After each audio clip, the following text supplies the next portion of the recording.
بسم اللہ الرحمن الرحیم۔ السلام علیکم ورحمۃ اللہ وبرکاتہ۔ اسے پکڑ کر واپس لے آؤ۔ محمد بن قاسم نے کہا۔ دو سواروں نے اس کی طرف گھوڑے دوڑائے، لیکن ہوا یوں کہ شامی کا گھوڑا پانی میں آگے جانے کی بجائے پیچھے ہٹتا تھا۔ اس کے ساتھ ہی شامی کمان میں تیر ڈالے ہوئے داہر کو نشانے میں لینا چاہتا تھا، لیکن اس کا گھوڑا بدک کر اس کی کمان کا رخ موڑ دیتا تھا۔ داہر سمجھ گیا کہ یہ اس پر تیر چلانا چاہتا ہے۔ داہر نے اپنے ایک محافظ سے کمان اور ایک تیر لیا اور شامی کا نشانہ لے کر تیر چلایا، جو شامی کی شاہ رگ میں اتر گیا۔ شامی گھوڑے پر دوہرا ہوا اور الٹ کر دریا میں جا پڑا۔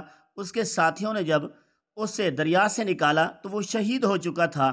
معلوم نہیں داہر کی یہ چال تھی یا داہر ابھی تیاری مکمل نہیں کر سکا تھا کہ وہ اپنے لشکر مسلمانوں کے بالمقابل نہ لایا۔ محمد بن قاسم نے بھی دریا عبور کرنے کا حکم نہ دیا۔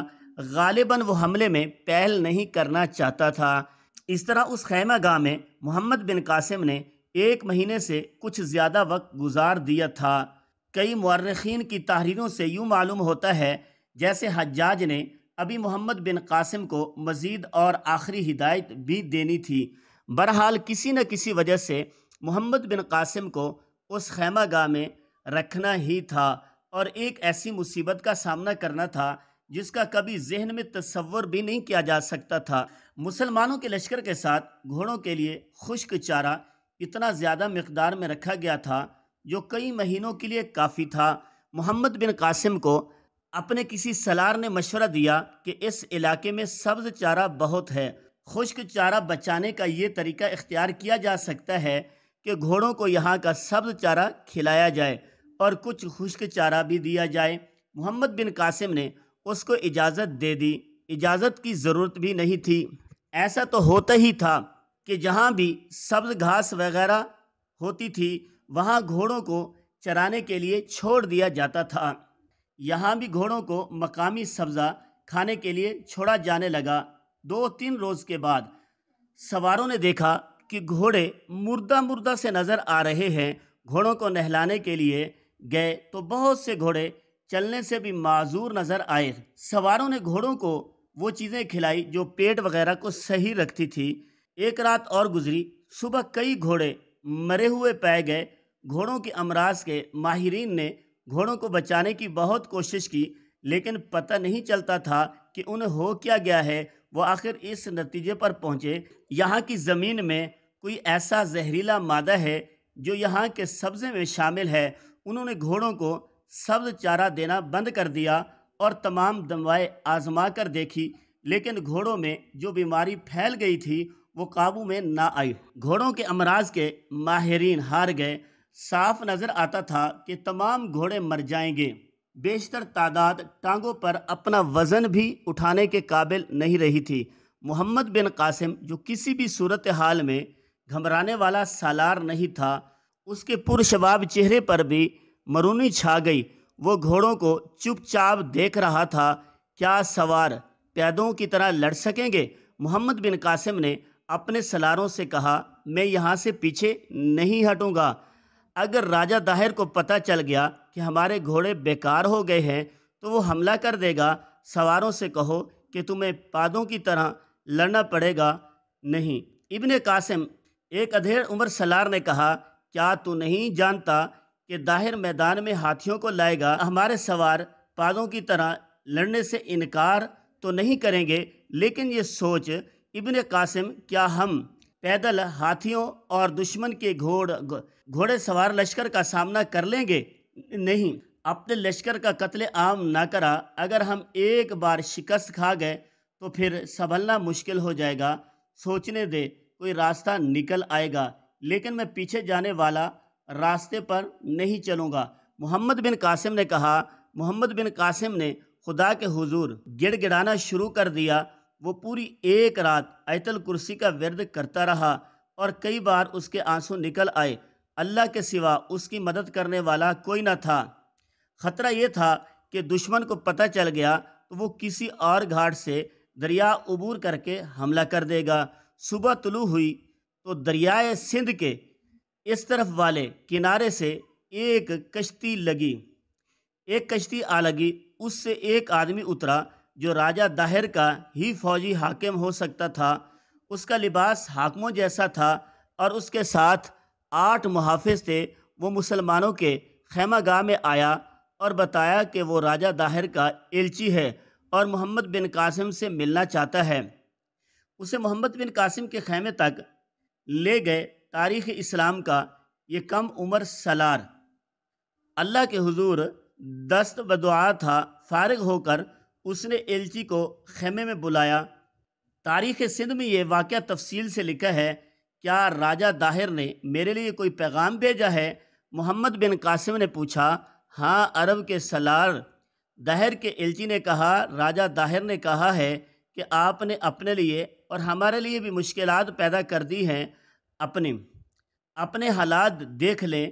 مجھے پتہ چل گیا ہے کہ آپ کے گھوڑوں میں بیماری پھیل گئی ہے۔ آپ گھوڑوں کے بغیر کس طرح لڑ سکتے ہیں؟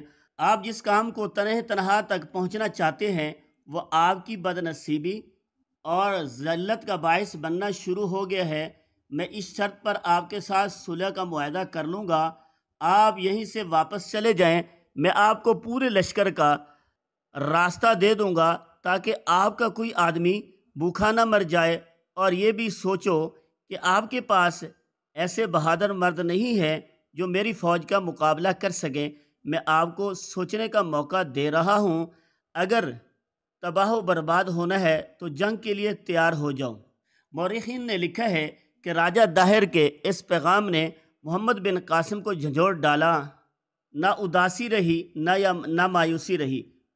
اپنے راجہ سے بعد از سلام کہنا، محمد بن قاسم نے راجہ داہر کے ایلچی سے کہا، میں ان سالاروں میں سے نہیں ہوں جو ذرا سی مصیبت سے گھبرا کر پیچھے ہٹ جایا کرتے ہیں۔ تم نے میری اطاعت قبول نہیں کی، یہ سرکشی ہے جو میں معاف نہیں کروں گا۔ اگر تم صلح کے خواہش مند ہو تو تمہارے خزانے میں جو کچھ ہے وہ ہماری خلافت کے حوالے کر دو اور خلافت اسلامیہ کی اطاعت قبول کرو۔ نہیں کرو گے تو اللہ تعالیٰ کی مدد سے میں واپس جاؤں گا تو تمہارا سر اپنے ساتھ لے کے جاؤں گا۔ راجہ داہر کے ایلچی کی جانے کے فوراً بعد محمد بن قاسم نے ایک قاصد حجاج کے نام پیغام لکھوا کر دیا اور قاصد سے کہا کہ وہ اڑتا ہوا بصرہ پہنچے اور حجاج کو یہ پیغام دے اور جواب لے کر اسی رفتار سے واپس آئے۔ محمد بن قاسم نے راجہ داہر کو للکار تو دیا، لیکن وہ گھوڑوں کی طرف دیکھتا تھا تو اس کے ہاتھ اللہ کے حضور اٹھ جاتے تھے۔ وہ لڑنے کے قابل نہیں تھا۔ تباہی اور بربادی بڑی تیزی سے اس کی طرف بڑھتی آ رہی تھی۔ مزید اسلامی تاریخ میں ناولز پڑھنے کے لیے ہماری فرسٹ پیج پر لنک ضرور فالو کریں۔ شکریہ۔ محمد بن قاسم پر یہ آفت ناگزانی اکیلی نہیں آ پڑی تھی کہ گھوڑوں میں کوئی پر اسرار بیماری پھیل گئی اور تمام گھوڑے نیم مردہ ہو گئے۔ گھوڑے مرنے بھی لگ گئے تھے۔ اس سے کچھ دن پہلے سیوستان کے قلعہ بند شہر میں سیم میں بڑی سنگین نوعیت کا ایک واقعہ ہو گیا تھا جس نے محمد بن قاسم کے پاؤں جکڑ لیے تھے۔ سیوستان کی فتح سنائی جا چکی تھی۔ یہ جنگ سیم کے قلعے میں لڑی گئی تھی۔ راجہ داہر کا بھتیجا بچے رائے وہاں سے بھاگ گیا تھا، لیکن وہ اسی علاقے میں گھومتا پھر رہا تھا اور بڑی جلدی پتہ چل گیا کہ وہ محمد بن قاسم کے خلاف سیوستان کے لوگوں کو بغاوت کے لیے تیار کر رہا ہے۔ محمد بن قاسم نے ایک نائب سالار عبد المالک بن قیس کو کچھ نفری دے کر باغیوں کے سرکوبی کے لیے بھیجا تھا، جس نے تھوڑے سے وقت میں باغیوں کو کچل ڈالا اور بچے رائے بھی ایک جھڑپ میں مارا گیا تھا۔ اس کے بعد محمد بن قاسم تھوڑی سی نفری سیم میں چھوڑ کر نیرون چلا گیا اور اب وہ اوڑوں سے کچھ دور خیمہ زن تھا۔ اسی دوران سیم کے قلعے میں امن و امان رہا۔ جو ہندو اور بت وہاں سے بھاگ گئے تھے وہ بھی مسلمانوں کے اچھے سلوک اور فیاضی کو دیکھ کر واپس آ گئے۔